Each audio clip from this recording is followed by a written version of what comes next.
Meditar na palavra de Deus, irmãos, vamos abrir as nossas Bíblias em Gênesis capítulo 6.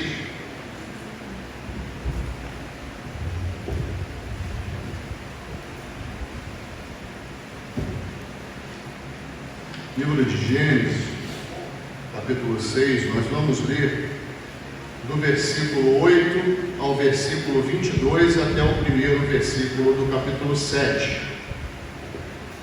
Gênesis, capítulo 6, dos versículos 8 a 22, vamos até o primeiro versículo do capítulo 7, e depois vamos lá em Hebreus, capítulo 11, versículo 7. Mas não se preocupe não, quando a gente virar lá para o Novo Testamento, eu relembro para os irmãos, tá? Diz assim, então, a partir do versículo 8 do capítulo 6, nós vamos meditar essa manhã sobre os passos, baseado justamente nos passos de Noé, na vida de Noé, que nós precisamos dar para salvarmos a nossa família. Os passos para salvarmos a nossa família, refletindo sobre a vida de Noé. Diz assim: Noé, porém, achou graça aos olhos do Senhor. Estas são as gerações de Noé. Noé era varão justo e reto em suas gerações. Noé andava com Deus. E gerou Noé 3 filhos, Sem, Cã e Jafé. A terra, porém, estava corrompida diante da face de Deus, e encheu-se a terra de violência. E viu Deus a terra, e eis que estava corrompida, porque toda a carne havia corrompido o seu caminho sobre a terra. Então disse Deus a Noé: o fim de toda a carne é vindo perante a minha face, porque a terra está cheia de violência, e eis que os desfarei com a terra. Faze para ti uma arca de madeira de gofer, farás compartimentos na arca, e a betumarás por dentro e por fora com betume. E desta maneira farás de 300 côvados o comprimento da arca, e de 50 côvados a sua largura, e de 30 côvados a sua altura. Farás na arca uma janela, e de 1 côvado a acabarás em cima, e a porta da arca porás ao seu lado. Far-lhe-ás andares baixos, segundos e terceiros, porque eis que eu trago um dilúvio de águas sobre a terra, para desfazer toda a carne em que há espírito de vida debaixo dos céus. Tudo o que há na terra expirará. Mas contigo estabelecerei o meu pacto, e entrarás na arca tu e os teus filhos, e a tua mulher e as mulheres dos teus filhos contigo. E de tudo o que vive, e de toda a carne, 2 de cada espécie meterás na arca, para os conservares vivos contigo, macho e fêmea serão. Das aves conforme a sua espécie, dos animais conforme a sua espécie, de todo réptil de toda a terra conforme a sua espécie. 2 de cada espécie virão a ti, para os conservares em vida. E tu toma para ti de toda a comida que se come, e ajunta-a para ti, e te será para mantimento para ti e para eles. Assim fez Noé, conforme tudo que Deus lhe mandou, assim o fez. Depois disse o Senhor a Noé: entra tu e toda a tua casa na arca, porque te hei visto justo diante de mim, nesta geração. Agora, irmãos, vamos lá em Hebreus, capítulo 11, versículo 7.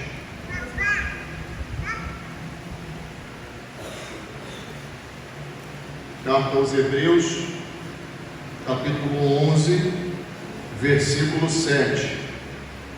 Aqui é aquele texto onde nós convencionamos chamar Galeria da Fé. Podem abrir com calma, eu vou esperar todos abrirem para podermos ler juntos. E aqui Noé é citado. Hebreus 11, versículo 7. Diz assim: pela fé, Noé, divinamente avisado das coisas que ainda não se viam, temeu e, para a salvação da sua família, preparou a arca, pela qual condenou o mundo e foi feito herdeiro da justiça, que é segundo a fé. Amém. Impressionante, né? Quando nós juntamos o texto do Antigo Testamento do Novo Testamento, nós vemos que a obra de Noé era grandiosíssima diante do Senhor, para ele e para a sua família. A verdade, irmãos, é que todos nós temos amados consanguíneos que ainda estão no caminho natural da perdição, da condenação. E eu tenho certeza, assim como em mim, bate também nos irmãos, às vezes aquela angústia, né? Meu Deus, até quando eu vou poder ver esse meu parente amado aqui? Porque no dia que isso aqui acabar, eu não vou ver mais. Isso dá uma dor no nosso coração. Acredito que teremos. Dá uma dor no nosso coração. E muitos ficam presos nessa angústia e não sabem como agir. Não adianta, irmãos, nós fazermos um diagnóstico de alguma coisa na nossa vida, identificarmos uma coisa que nos aflige profundamente e não darmos o próximo passo. Qual o próximo passo? Identificamos, não é? Identificamos. Fizemos o diagnóstico. Qual o próximo passo? Agir. E nesse agir, muitos se perdem, porque não sabem como agir. Como que eu vou fazer para resgatar esse ente querido? O que eu posso fazer para tentar conduzir esses amados aos pés de Cristo? A salvação que só Deus pode conceder. Talvez, e aí meditando essa semana justamente sobre a vida de Noé, talvez a vida de Noé seja a resposta do como. Como você fazer? E talvez seja mais simples do que nós pensávamos. Tudo na nossa vida começa com uma mudança aqui, ó, dentro de mim. Como eu estou vivendo? Como eu estou me comportando? Como é que está sendo a minha vida? E é exatamente esse primeiro passo que eu queria refletir com os irmãos, né? Perceberam na leitura de Gênesis 6 qual era o contexto de vida de Noé? Sim ou não? Sim, qual era o contexto? Tranquilo, não é? Né? Só havia justos sobre a face da terra. Era uma alegria, ele saía pelas ruas e via todo mundo servindo a Deus, o Criador deles, não é? Não. Em cada esquina tinha um culto ao ar livre ao nosso Deus, não é verdade? Não. Era esse o contexto? Não. Os louvores se ouviam nas casas. Era esse o contexto da vida de Noé? Não. Da geração de Noé, era esse o contexto? Não. Não era não. Não era não. O contexto está aqui, ó, versículos 11 e 12. A terra, porém, estava o quê? Corrompida diante de quem? Diante da face de Deus. Ou seja, Deus enxerga até que ponto da terra? Só, por exemplo, só o Rio de Janeiro. Só enxerga o Rio de Janeiro.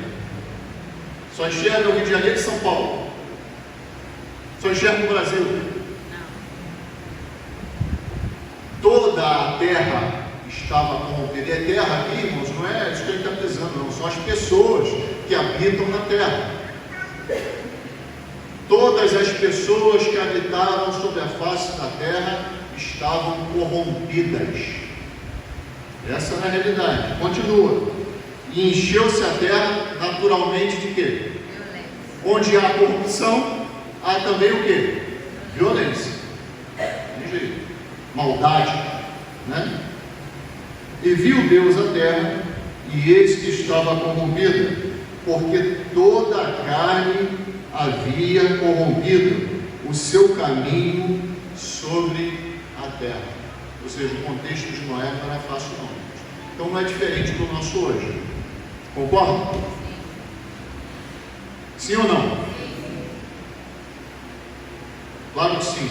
Nós convivemos com corações completamente endurecidos. E às vezes isso do nosso lado. Do nosso lado, na nossa família, na nossa convivência diária. Vivemos com corações convivemos, né, com corações completamente endurecidos. Mas um comportamento de Noé aqui fazia toda a diferença. Os irmãos sabem por quê? Porque à luz da justiça, do comportamento de uma pessoa, sempre vai apontar para um caminho diferente. Está todo mundo se corrompendo, mas se uma pessoa seguir um caminho de retidão e justiça, aquela pessoa vai ser estabilizada,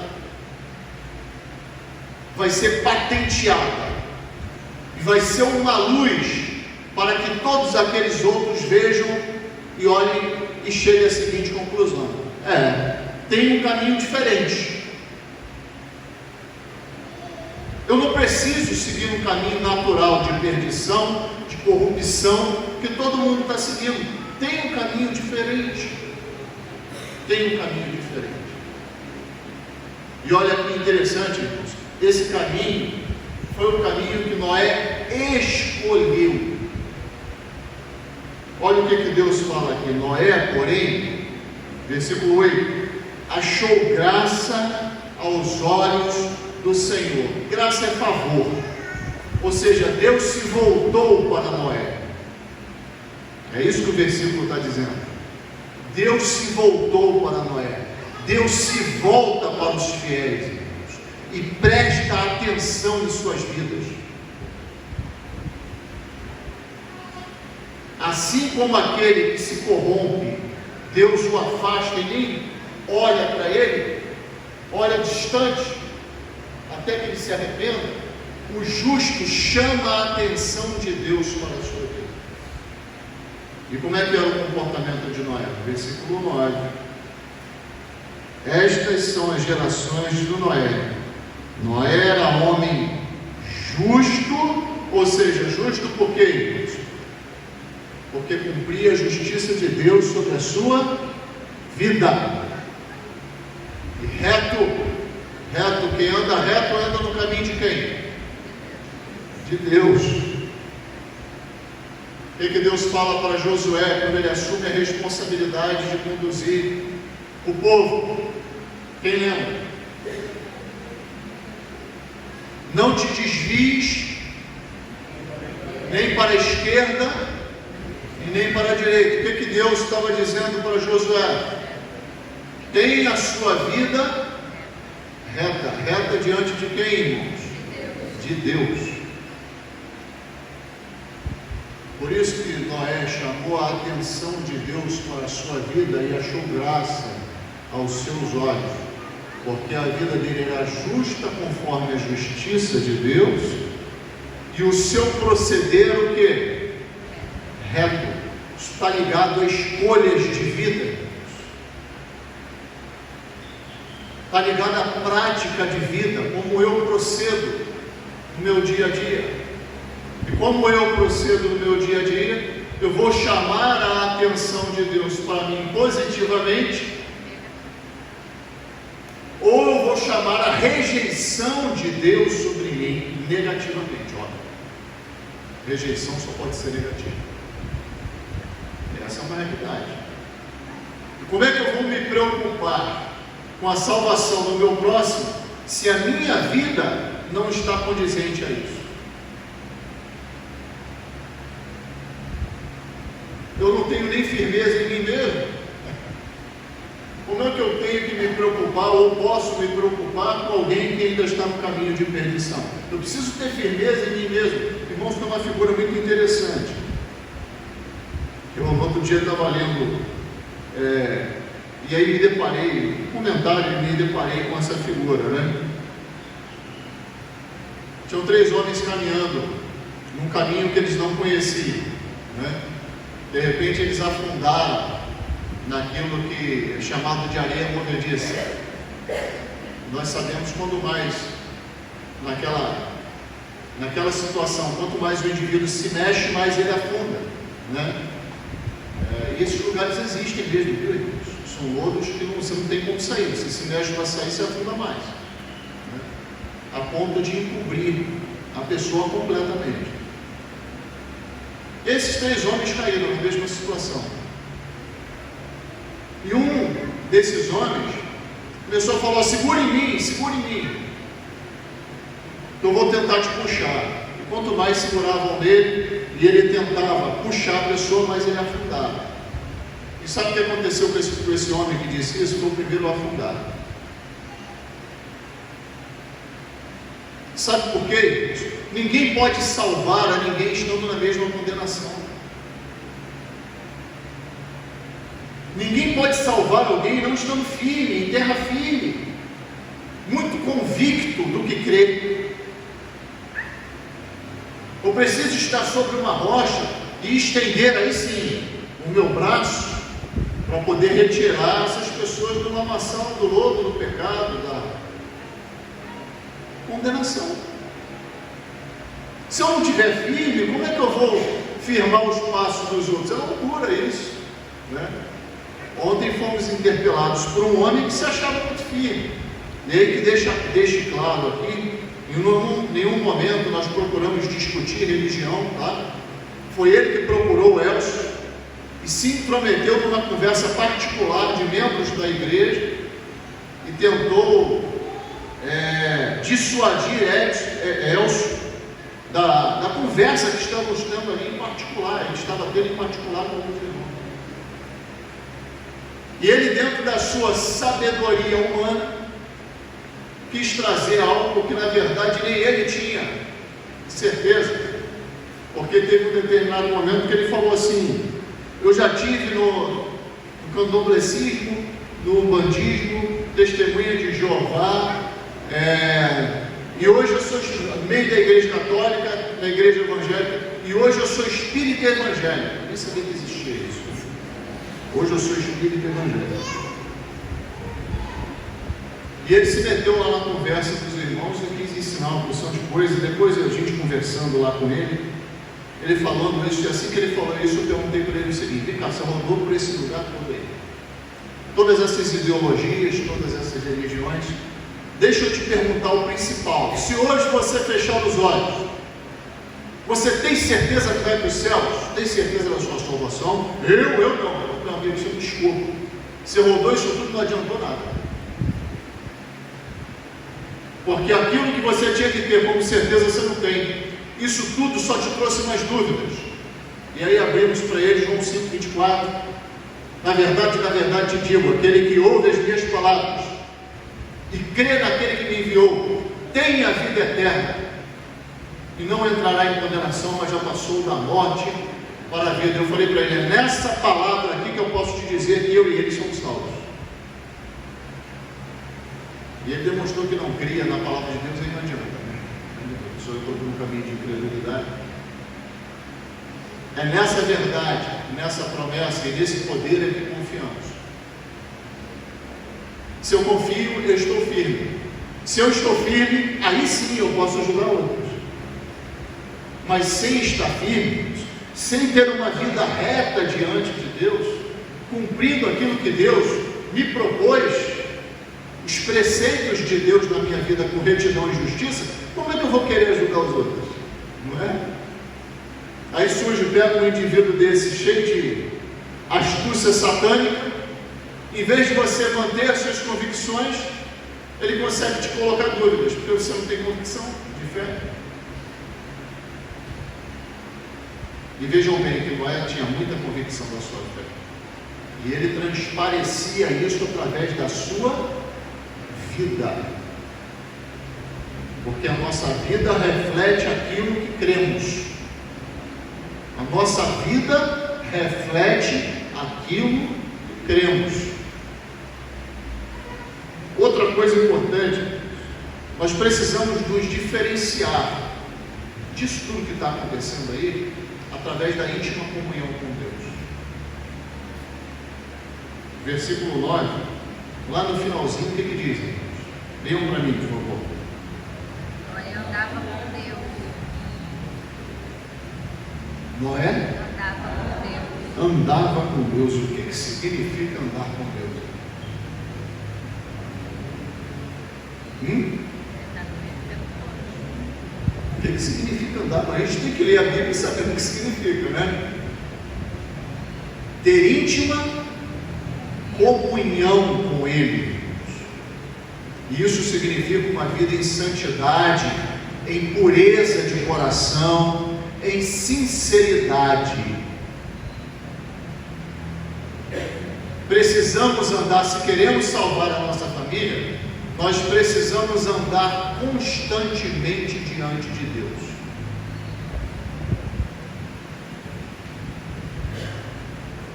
Isso aqui, ó, tem sido instrumento de queda para muitos. Através disso aqui eu tenho acesso a sites de todos os países do mundo, com conteúdo bom e conteúdo ruim. Estou dando um exemplo para os irmãos. Quem tem coragem de entregar o seu celular para o pastor dar uma olhada? Hein? Ninguém tem coragem não? Eu tenho. Quem quer? Vou estar à disposição. Pode ficar com qualquer um e olhar.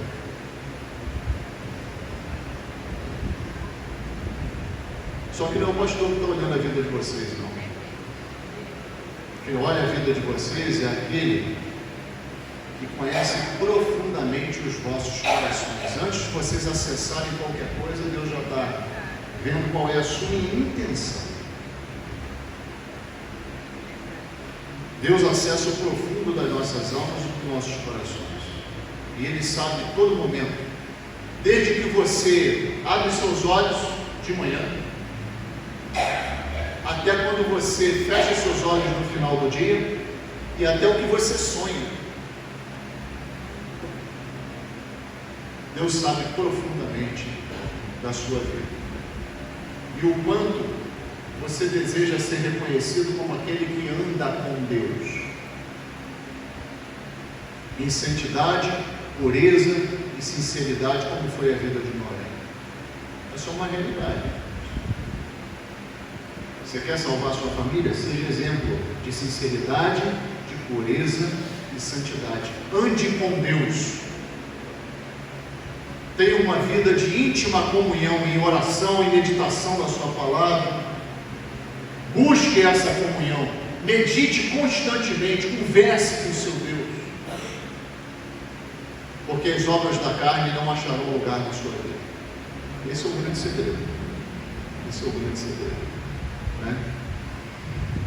Então, para salvarmos a nossa família, nós precisamos nos diferenciar dessa geração que está aí fora, dessa forma. Segunda coisa, para salvarmos a nossa família, é necessário trabalho e esforço.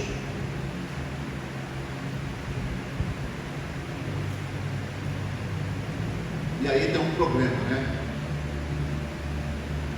Muitos de nós se esforçam quando existe um prêmio no final do mês chamado salário ou soldo, né? Como é o caso militar, ou aposentadoria, como é o caso do aposentado, ou pensão, como é o caso do pensionista. A gente trabalha, se esforça, né? Quando tem para ganhar aquilo ali no final. É o que a gente vê, né? Sustenta o ventre, não é isso? E o que a gente não vê? O quanto que a gente trabalha pelo que a gente não vê?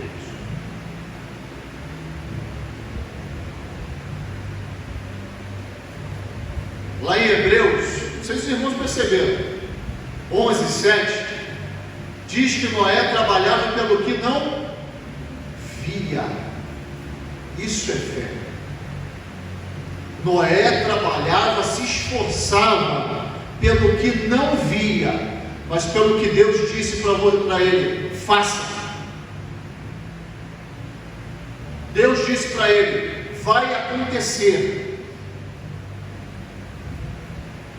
Vai acontecer. E o que ele fez, irmãos? Trabalhou. Enquanto ele trabalhava e se esforçava, ele valorizava o pacto que Deus fez com ele. No versículo 18, no capítulo 6 de Gênesis, diz assim: mas contigo estabelecerei o meu pacto, e entrarás na arca, tu e os teus filhos, e a tua mulher, e as mulheres de teus filhos contigo. Que pacto foi esse aqui? Um pacto de quê? De salvação. De salvação. O que Jesus disse lá antes de instituir isso aqui que nós vamos comemorar hoje? Este é o sangue do novo pacto, do novo testamento. Enquanto Noé trabalhava durante 120 anos, e diz Hebreus 11:7 que ele trabalhava para a salvação de quem? Da sua família. Foi pouco tempo trabalhando, irmãos? Os irmãos acham que foi pouco tempo trabalhando, sim ou não? Quem vai chegar a 120 anos aqui de trabalho? Hã? Quando a gente chega a 35 já está, né? Meu Deus, cadê a aposentadoria? Onde é que ia dar a entrada? Não é? Onde é que dá a entrada? Quando é que vem logo isso? Edson e outros aí também que já passaram por esse processo, né? Daqui a pouco estão passando. 120 anos trabalhando para a salvação da sua família. É esforço. Se você quer salvar a sua família, se esforce. Separe tempo para se dedicar a isso. Pense em formas de se fazer isso. Medite em formas de se fazer isso. Da sua família, tornar conhecido o Evangelho dentro dela. Põe em prática, marque cultos de evangelismo. Marque meditações em família. Marque estudos bíblicos. Orem em família. Pratiquem a fé bíblica. Porque só assim, irmãos, nós vamos alcançar. E só assim nós valorizamos o pacto do sangue do Filho de Deus, que desceu da cruz do Calvário. A obra dele já foi feita, irmãos. Está na nossa mão pegarmos esse instrumento poderoso que é o sangue de Jesus e usarmos ele para que edifiquemos mais fé, a nossa e daqueles que estão ao nosso redor. Trabalho e esforço, irmãos, que reflitam a obediência ao Senhor. Muitas vezes, meus irmãos, a gente não vai entender o tamanho da obra ou a grandiosidade da obra de Cristo na nossa vida. A gente não vai entender a largura, o tamanho, o comprimento, né? A gente não entende nem a completude do seu amor. Deus amou o mundo de tal maneira. Que maneira é essa? Nós sabemos que é grandiosíssima, mas quem pode medir o tamanho do amor de Deus? Nós devemos crescer nesse conhecimento, que é o que diz o texto lá, não é? Mas quem pode medir o tamanho desse amor? Não temos como medir, irmãos. Não compreendemos o tamanho desse amor, mas uma coisa nós temos que fazer. Quando Deus manda, nós temos que o quê? Obedecer. obedecer. Só em obedecer, você já vai demonstrar que você é fiel. Eu não compreendo muito, está falando isso com o Gabriel, né? Muitas vezes a gente não compreende a obra de Deus. Mas para você experimentar a obra de Deus, o primeiro passo é o quê? Obediência. Eu, quando me converti há 23 anos lá atrás, não sabia que ia ser pastor. Nem desejava ser pastor. Mas eu vim obedecendo, passo a passo. E através dessa obediência, Deus vai realizando o que? A obra em nossas vidas. Olha o que diz o versículo 22, irmãos. Assim fez Noé. Todos os detalhes que Deus botou. Olha que coisa interessante, irmãos. Todos os detalhes. Obedecer, deixa eu dizer, presta atenção uma coisa aqui rapidinho, antes da gente continuar. Presta atenção aqui. Obedecer, irmãos, não é ir além e nem ficar aquém do que Deus mandou, mas é exatamente fazer o que Deus mandou. Não é passar e nem ficar para trás, é fazer o que Deus mandou. Acabou, ponto final. Deus mandou? Acabou. E o que diz o versículo? Assim fez Noé, tudo certinho. Tamanho da arca, comprimento de tamanho, altura que Deus mandou, largura que Deus mandou, os compartimentos, certinho ali, ó. Obediência. Assim fez Noé, conforme tudo que Deus lhe mandou, assim o fez. No primeiro versículo, capítulo 7, complementa essa palavra aqui. Depois disse o Senhor a Noé: entra tu e toda a tua casa na arca, porque te hei visto justo diante de mim nesta geração. Além de fazer tudo o que Deus mandou, Noé também fez o que Deus mandou quando entrou com a sua família dentro da arca, que era um instrumento de salvação para ele e para a sua família. Ponto final. Resultado, irmãos.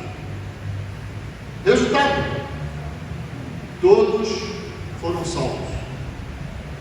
Quer salvar você mesmo e sua família? Obedeça. Obedeça a Deus. Já é o bastante para você salvar você e sua família. Mas, pastor, dentro disso tudo tem uma complexidade, dentro desse processo. Às vezes a gente lida com coisas que nós não conseguimos resolver. Eu não consigo, dentro desse processo de salvar minha família, resolver muita coisa. Do que você não consegue, meu irmão, dependa do Senhor. Porque se você estiver nesse caminho que Noé estava, certamente Ele vai agir. Não sei se os irmãos perceberam. Fazer a arca era impossível? Sim ou não? Era impossível? Então por que Noé fez?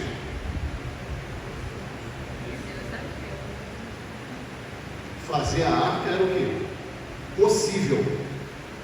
Estava dentro do trabalho e do esforço de quem? De Noé. Agora deixa eu perguntar uma coisa para os irmãos. E colocar todos os animais dentro da arca. Era uma coisa possível ou impossível para Noé? Hã? Impossível. Os irmãos acham que Noé saiu pela terra catando tudo quanto é casal de bicho, botando lá. Foi isso que os irmãos acham que aconteceu? Não foi não. Porque do que é impossível, quando temos que salvar a nossa família, Deus faz. Olha só que coisa interessante, os versículos 19 e 20, diz assim: de tudo o que vive, de toda a carne, 2 de cada espécie meterás na arca. Quem tinha que meter dentro dos compartimentos, deixar lá no compartimento, quem era? Noé.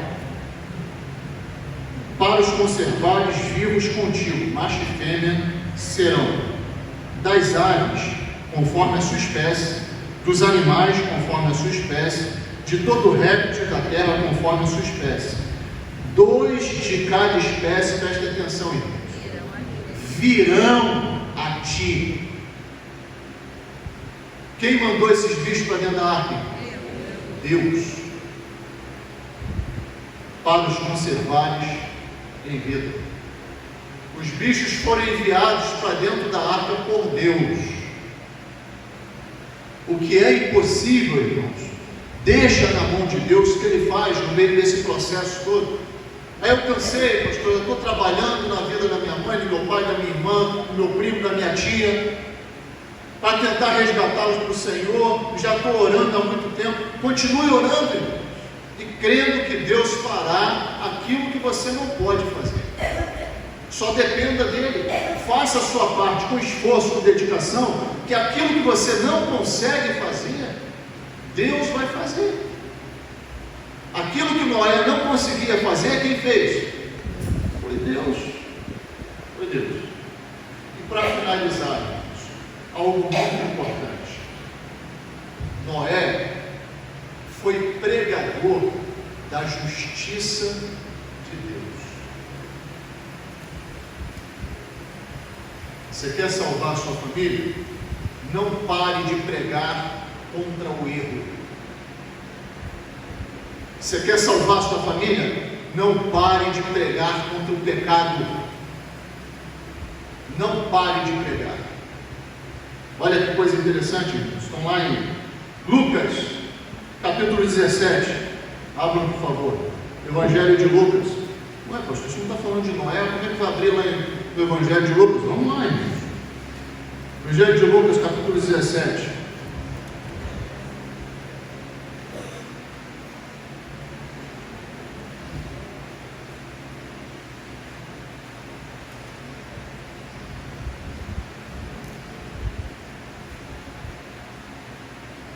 (26 e 27) diz assim: e como aconteceu nos dias de quem? Noé. Assim será também nos dias do Filho do Homem.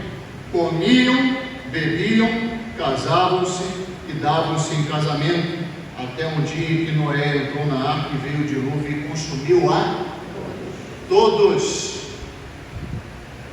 Palavras de quem? Senhor Jesus Cristo. Acompanhe 1 Pedro, capítulo 3, versículo 20, lá no finalzinho da Bíblia, vão encaminhando lá perto de Apocalipse, os novos convertidos. 1 Pedro, capítulo 3, versículo 20.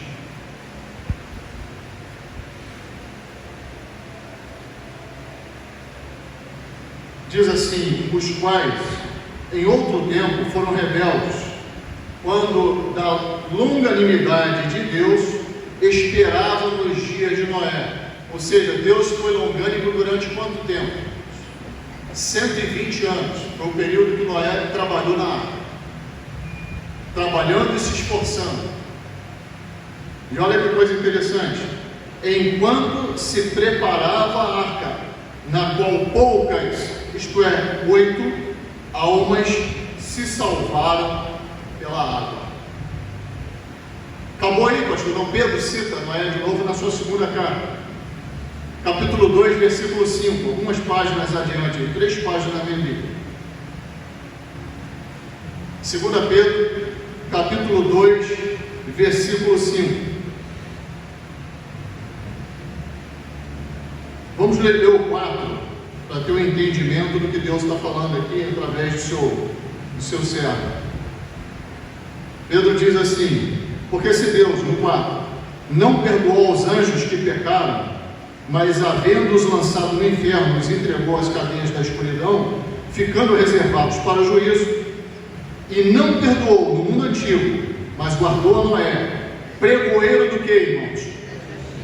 Da justiça, com mais 7 pessoas, ao trazer o dilúvio sobre o mundo dos ímpios. Os 3 textos que lemos estão falando sobre o quê? Juízo de Deus. Quando Jesus fala que no tempo de Noé casavam-se, davam-se casamento, comiam, bebendo, o problema não está importavam em casar, se desse casamento, nem comer, nem beber. Nós fazemos isso até hoje. Não é? O problema ali, irmãos, é que eles só faziam isso e não valorizavam a sua alma. E o que, como servos de Deus, nós precisamos fazer? Avisar: olha, você está fazendo isso tudo aí? Muito bom. Está vivendo a sua vida? Muito bom. Mas saiba de uma coisa: uma hora Deus trará o juízo sobre tudo isso aqui. Uma hora, aquele que é chamado do Filho do Homem, o Filho de Deus, voltará para exercer o juízo. Então preste bem atenção de que forma a sua alma há de comparecer no juízo final. Sabe quem tem que dizer isso, irmãos? Somos nós, porque Noé fez. Enquanto Noé trabalhava na arca, ele foi chamado de pregoeiro da justiça. Ele apontou o pecado daquela geração e estava avisando assim: vem juízo sobre a terra. Nós não podemos, de forma nenhuma, irmãos, vermos pessoas ao nosso lado errando, cometendo todo tipo de pecado, e a gente se preocupando em salvar e não fala: olha só, você está bem assim? Você acha que está bem assim? Vai vir o juízo sobre a sua vida, assim como virá sobre a minha. Mas eu creio na salvação de Deus, e você? Como é que você vai chegar no juízo? Nós precisamos pregar contra o pecado, irmãos, e as consequências dele no juízo de Deus. Noé foi instrumento de Deus na sua época, e nós precisamos ser instrumentos de Deus nessa geração, de pregar contra o mal. E aí sim, nós vamos alcançar a nossa família. Concluindo, irmãos, nós precisamos pegar os passos de Noé e colocar bem praticamente na nossa vida. Precisamos ter uma vida diferente do que é praticada lá fora, com retidão, com juízo, com íntima comunhão com Deus. Nós precisamos trabalhar e nos esforçar incansavelmente para nos mantermos de pé e para salvarmos a nossa família. E precisamos, irmãos, crer no Senhor, porque o Senhor Jesus disse: eu vou voltar e voltarei como juiz. E nós precisamos anunciar: você acha que a sua vida está boa? Como você acha que vai enfrentar o juízo de Deus? Porque Ele condenará todos que insistirem em viver uma vida de pecado. Nós precisamos declarar isso. Se fizermos isso, certamente seremos instrumento de salvação para a nossa família. Primeiro, firmeza de vida, e certamente, naturalmente, instrumento de salvação para a nossa família. E isso não é pai, não é mãe, não é irmão, não é avô, não é tio, não é filho, não importa qual seja o seu papel na sua família. Todos nós temos esse papel a cumprir. Amém.